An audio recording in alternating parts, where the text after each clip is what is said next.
Hello everyone, and welcome to Downhaven Entertainment. Today we will be reviewing Man of Steel.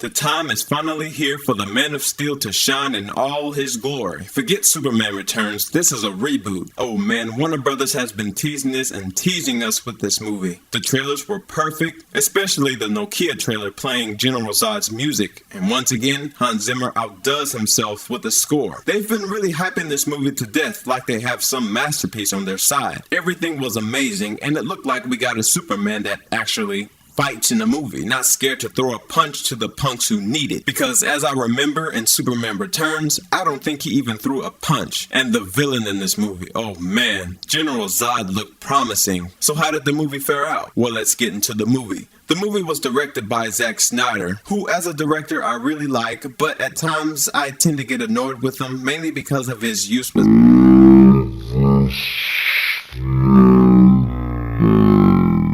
his movies. At times, he uses it quite effectively, but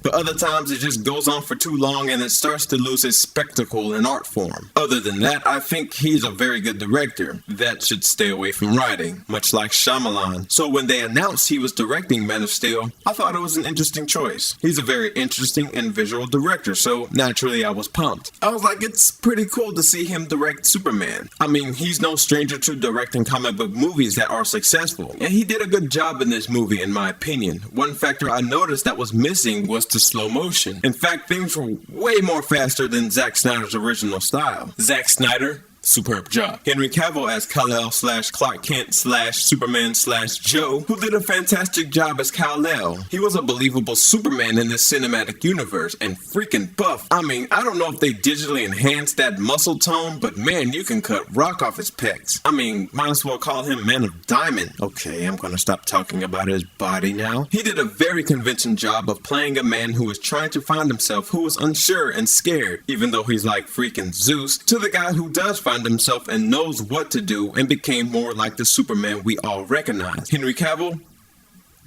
superb job. Amy Adams as Lois Lane. Okay, honestly, to me, it took some time to get used to this chick as Lois. I'm used to a Lois Lane of a certain appearance, but it didn't take me long to get used to her at all. It only took me like 5 minutes to get used to and respect her position as Lois Lane. She actually looks the part of the character they are making, the Lois Lane of this cinematic universe. She was a smart, tough, no-nonsense type of chick, but they didn't hire Megan Fox. You know Megan Fox is hot and all, but this is a very grounded fantasy, and I found her character to be realistic and down to earth. You know, because if you walk around like this, you aren't really too confident in yourself, and if you are confident in yourself, you generally don't look like this. You look normal. This quality makes a chick even hotter than she already is, if not better if she's kinda ugly.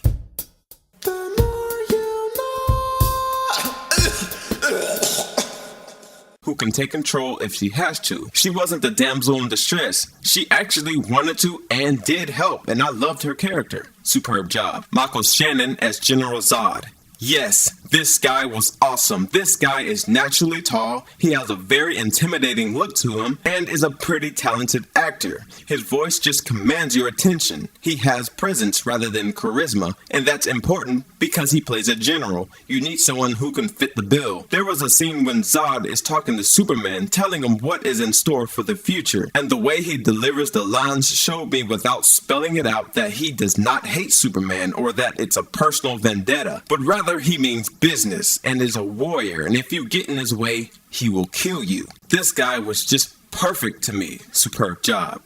I don't know this chick's name. Here it is. This chick was also a very good villainess. She was fierce, fast, and very strong, and could go toe-to-toe with Superman. And I was really surprised with her performance and the character she plays. She was a woman of action. She didn't speak much. She'd rather punch you in the face. Superb job. Now let's talk about what worked for the movie. The action. Oh my word, this was ridiculous, and I am fine with it. I mean, goodness. Yes, the beginning and the third act of the film was amazing. The climax of this movie was beyond satisfying. I mean, we have superpowered beings fighting, so it better be epic. It needs to be epic, and we've all been dying to see action in a Superman movie for years, and we, the paying audience, deserve it, and I must say, they exceeded my expectations. It was like Dragon Ball Superman.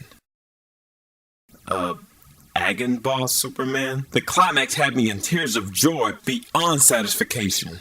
That's what she said. Shut up.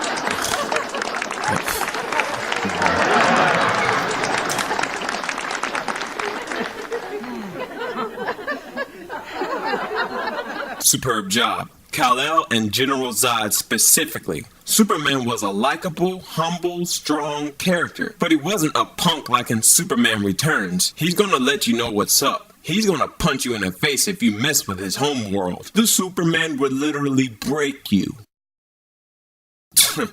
Bane. Superman will show you how it's done, and he's the hero. The suit design was awesome. That cape and the way it flowed was perfect. Zod was also perfect to me. He was a general and he was calling shots like a boss. But when he had to throw down, he never backed down. He wasn't a joke at all. He was fleshed out enough where we understood where this villain is coming from. It wasn't like, oh, this wasn't my plan at all. This is actually my plan here. Or this villain is actually a henchman for that villain. Or I'm going to allow myself to get caught so you know how talented I am. Like in a lot of movies. It's actually cool. Superman was actually the one to do it this time, and it made sense. But anyway, this villain wasn't hindered on revenge or jealousy. As I said before, he didn't get bogged down on knowing a certain secret and using it on our protagonist. He went out and he did what he felt that he needed to do. Superb job. Which brings me to what else worked. How sensible it was. I've always said, when you make sense in a movie, reality takes a back seat, and the world the movie is trying to set up feels more real. Hence, you feel immersed in the world they're setting up. Why Jor-El sent Kal-El to Earth. Why Superman is so super. Why the bad guy wants Superman. Why all of this is happening on Earth. What the symbols mean to each Kryptonian and the meaning of each specific symbol and what it means to each group of people on Krypton. It all makes sense and it is all explained whether it's through speech or action. Superb job. The music.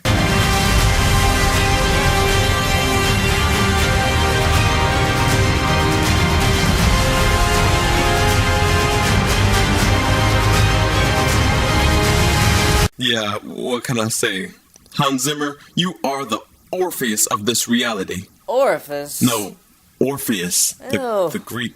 No. The Greek mythology character. No. Shut up. Superb job. Now let's talk about what didn't work. Well, they are relatively small things. A certain character dies. I get why and what that character died for, but it was just distracting to me. The character died trying to save something from something that will ultimately bring it to its demise, but it was nonsensical how they approached it. I'm saying if this character died because that character tries to save, let's say, a young child from its demise, it would have more weight and meaning to what they were trying to get across, in my opinion. The character died over something stupid. I mean, is this character not thinking about its family? What that character's actions would do to the people who loved him? It had me scratching my head. And lastly, sometimes there's too much boom, bang, and sense of urgency. Now, I get why. Superman has a pretty big story that will take time to tell, and we, the audience, is wanting a Superman with great action. But with that being said, I'll have to give an example. There's great action on Krypton, and I love the story happening there. But not even 5 minutes after that, something huge is happening on Earth. Explosions going rampant. Then 10 minutes after that, we see a flashback of Clark, and it's an urgent situation. But then 10 minutes later after that, a bus falls off a bridge. I think it would serve better to show that Krypton was a hectic and dangerous planet to be on, and when we get to Earth, show that it's not so hectic. I think it would be a great contrast to Krypton and giving audience some room to breathe. Till the hectic nature of Krypton comes to this world, then action would have more weight to it. So the action would be even more jaw-dropping than it already is. But again, I get why they paced the movie the way they did, but personally, I would have loved the whole contrast of two worlds. Overall, this movie is a beast. It's a bold movie, and nothing is watered down or too clean and does not apologize for it. This movie for sure encompasses what it's like to read a DC comic. This is a Superman cinematic universe. After seeing this movie, I am definitely on the side of the DC cinematic universe. This is a first great step for the future Superman movies and setting up the Justice League. Oh, and there are no after credits. Good job at not doing so, because that is a Marvel thing. DC is definitely doing its own thing, and that's promising in itself. So after adding all of this up, I'll have to give this movie a solid A-.